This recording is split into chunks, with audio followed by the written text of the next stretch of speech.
Kenneth Williams' pride in the journals had been increasing throughout the 60s. No pages were blank, and most contained at least 250 words, usually in the flowing hand once reserved for mundanities. He wrote as he spoke, yet his awareness of his own shifting emotions, if not those of others, had a novelist's intensity.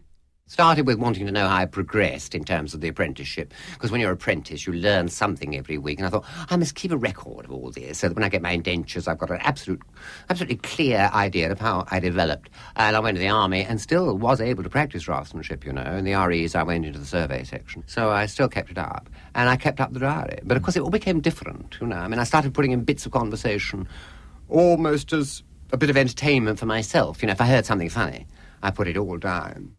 For one entry which begins, "All criticism is a form of vanity," he used red ink, which implies the observation was meant to stand out. On his birthday, the 22nd of February, he resolved, "You can't be childish at 42 and get away with it, but nonetheless I shall try." He was most like a schoolboy with Tom Wayne.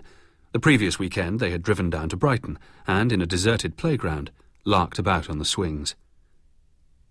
Carry On Up the Khyber started shooting in mid-April. The film was a costume comedy of the Indian Raj, set in the Hindu Kush. It meant location work again, this time in the Himalayas of North Wales. The atmosphere was joyous. Williams slipped in and out of character easily, making his Raja seem like an imposter as well as a villain. He bantered with the director and tried to disrupt filming by making the crew laugh while maintaining the pretense of professionalism. Tom and Clive joined him for his 4th Moroccan holiday that year. He adored their company and filled pages with stories of their days together. One Saturday before they flew out to Tangier, he spent the day with Tom, having lunch at a steakhouse and going back to Highgate to watch TV and play Scrabble. The affection with which it is set down reveals Williams as he rarely could be, neither alone nor performing, but relaxed. It was how he longed always to be. But even this relationship suffered from the paradox that destroyed his vocation. If he did something he loved every day, he started to hate it. They spent 2 weeks in Tangier, and by the end he was barely speaking to them. When Ken had his rows, they were over absolutely nothing, Tom Wayne said. He was always like a naughty child. A child gets bored. Ken was like that in life. Nora Stapleton, still at Ensley Court and working as a stage manager, joined him on a string of outings. In Brighton, he almost broke her heart, telling her they should have got married 10 years earlier and adopted children. "We've both of us wasted our lives, and the days have run through our fingers like bath water." After an afternoon together, she sent him an overnight telegram. It simply said, "I love you, Kenneth Williams. Nora." She got a scolding for her thoughtlessness. He did not wish to be startled by delivery boys on Saturdays. He recorded his first Jackanory story in December, reading The Land of Green Ginger by Noel Langley for an audience he knew he could enthrall. Williams loved talking to children, and he performed a cavalcade of voices while dressed in a gold-embroidered caftan of blue silk. To do a little broadcasting on a radio panel game that required no learning of lines, he recorded 6 episodes of a show chaired by Nicholas Parsons. He didn't even trouble to get the name right. At the front of his diary, he noted the dates under the heading, "Wait a Minute."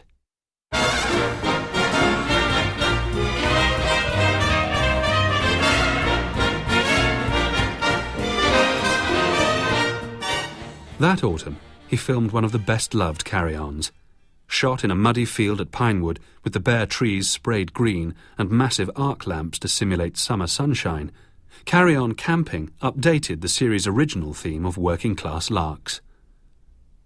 In this flurry of work, he was busily turning down offers. Stanley Baxter wanted them to star together in Orton's What the Butler Saw, but Williams did not fancy working with Sir Ralph face-like-a-bumhole Richardson. Peter Eade suggested a Fado farce again, and a two-hander opposite Joan Greenwood. The first episode of the replacement for Round the Horn, Stop Messing About, was recorded the day before shooting started at Pinewood on Carry On Again, Doctor. The knowledge for Williams that he was the star made him so anxious he was hardly able to get his words out. Self-consciousness had become a dizzying paralysis, like vertigo. When he felt no pressure, though, he was capable of unscripted, impromptu performances that delivered everything Bill Cotton or Michael Codron were desperate to see in his one-man shows. Invited to give a talk on his life in the theatre at the 84 Club in Margaret Street, he scribbled some general headings when he woke from an afternoon nap, strolled to the venue, walked onto the stage, and held a packed room spellbound. Williams eventually turned down a part in Carry On Jungle Boy. Instead, he agreed to Cotton's incessant requests for a 6-part variety series on television. This would be called simply The Kenneth Williams Show, and was scheduled for recording in December 1969. Meanwhile, in the autumn, he expected to maintain a hectic schedule of work. Instead, the tide turned, and his acting career seemed to be beached. He had rejected so much work that producers had ceased to ask. Peter Eade, his agent, tried to warn him that people read his constant rejections as bitterness, and that his determination to stay away from the stage had become a phobia. His friends were frustrated too. Juliet Mills, who had patiently supported him during many agonized rehearsals, was hurt by his abrupt refusal when she invited him to a party. "I hope you have a lot of new and loving friends," she told him, "because you certainly never bother about your old and loving ones." It's Emerson's line, you know, we are as many personalities as we have friends. It's this sort of, whatever you decide, in terms, I suppose, when I say, and I do continually, I'm a cult figure, I suppose I'm really demanding that people give me an extra bit of attention. It's my way of getting that extra bit of attention. I mean, of course, it's born of an absolute truth. I do consider I am enormously superior. The Kenneth Williams Show was recorded in December 1969. It flopped. Because he refused to own a television, Williams watched the first broadcast at Peter Eade's home and knew that the material was tepid and the audience stone cold, and he had paced it all too fast. Peter Rogers, the producer of the Carry On films, now invited him to return to the fold, with a supporting role in Carry On Loving. When Williams walked onto the set, the cast and crew broke into applause. There was an invitation to a reception at 10 Downing Street. He wrote immediately to the private secretary. "I have to decline, because these grand functions fill me with awe, and I become hopelessly inhibited." He bought a bigger flat in Queen Alexandra Mansions and spent a lot of time answering letters. After a poetry reading on Radio 4, there had been hundreds, many from fans asking him to read their own poems, and he replied to them all. When the correspondence caught his interest, he would write affectionate, newsy replies. He was eating in restaurants more than ever, and having the drinks rather than the drinkettes. Eade warned that gossip said he was becoming a drunk. Williams used alcohol as social fuel, but he never missed a show or gave a bad performance through drinking.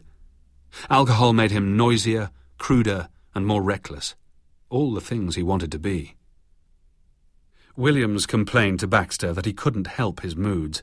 He was beset by illness, and his soul was suffering a crisis. "Spiritual malaise my arse," said Baxter. "You want to get on the box, mate, and do some work. That's half your trouble. Sitting around feeling sorry for yourself and moaning about the ontological creed." Later that year, the Carry On team returned to the failsafe, the hospital formula, in Carry On Matron. It was Carry On Abroad the following year. At some point during this rapid succession of shoots, Williams asked Joan Sims to marry him. Barbara Windsor, his closest friend on the set, explained the offer was made to cheer Sims up. She knew, because he had once asked her to marry him too. Williams's relationship with Tom Wayne and Clive Dennis, the closest relationship Williams ever had, did not follow a trajectory. It was more of a ricochet, sometimes explosively close, sometimes whining and distant. When he needed their company, he expected to be collected and returned home, and to be cooked his favourite meals, especially omelettes and apple pies, and above all, to have their full attention. The truth was that friendship with Ken was very difficult, Tom Wayne said. He was incredibly demanding, and at his insistence you ended up seeing far too much of him. Then, periodically, he'd go off the rails and have an eruption. On the 3rd of August 1972, he moved into a flat a minute's walk from Regent's Park and next door to his mother.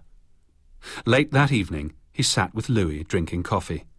Saying good-night to her at midnight, he walked along the hallway to his own apartment. He had found a home.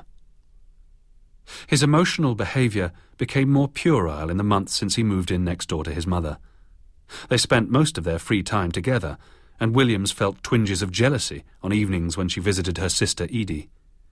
Once a week, Louis went dancing, and he would let himself into her apartment to watch television and make little repairs around the place. When she was away on holiday, he was bereft. Williams had started to take his mother to dinner parties and official functions, as his partner, and he was indignant when people patronised her. "We adored Louis," Tom Wayne said. They'd have dinner with her, and after the meal they would watch television. Ken wouldn't have a set in his flat, but he liked watching television, and he'd be saying, "Come on, what's on then?" And she'd say, "I don't know why you don't bloody get one." He would sit there watching, absolutely quiet, and at the end he'd say, "Load of rubbish." It was a perceived insult to Louis that ended the friendship. Tom recalls, "There was a phrase Ken used a lot. I'd say, 'How's so-and-so?' And he'd say, 'Well, she doesn't know it, dear, but she's for the chop.' He used to truly decide that a friendship was going to end, and we were for the chop." The axe fell after a Sunday lunch in late April 1977. Ken was just in a dreadful mood. This was one of the waiting for death days. I invited him to walk our puppy, Max, with me in the park. We bumped into a friend, little Albert. Albert had polio badly as a child, and his leg was in calipers. I said, "We'll join you for a coffee in a minute." I have to tell you, Ken couldn't stand any kind of disability, in adults or children. And after a minute, he said, "What did you have to ask him for coffee for? He's a cripple, dear. I don't want him there. You've no regard for me at all, have you? You've no respect." I said, "Oh, come on, Ken. We see you and Louis almost every Sunday." He said, Oh, now you're insulting my mother." I said, "I'm not insulting her." He said, "Yes, insulting my mother." He just kept repeating the phrase. And he walked across the park, and we scarcely ever saw him again.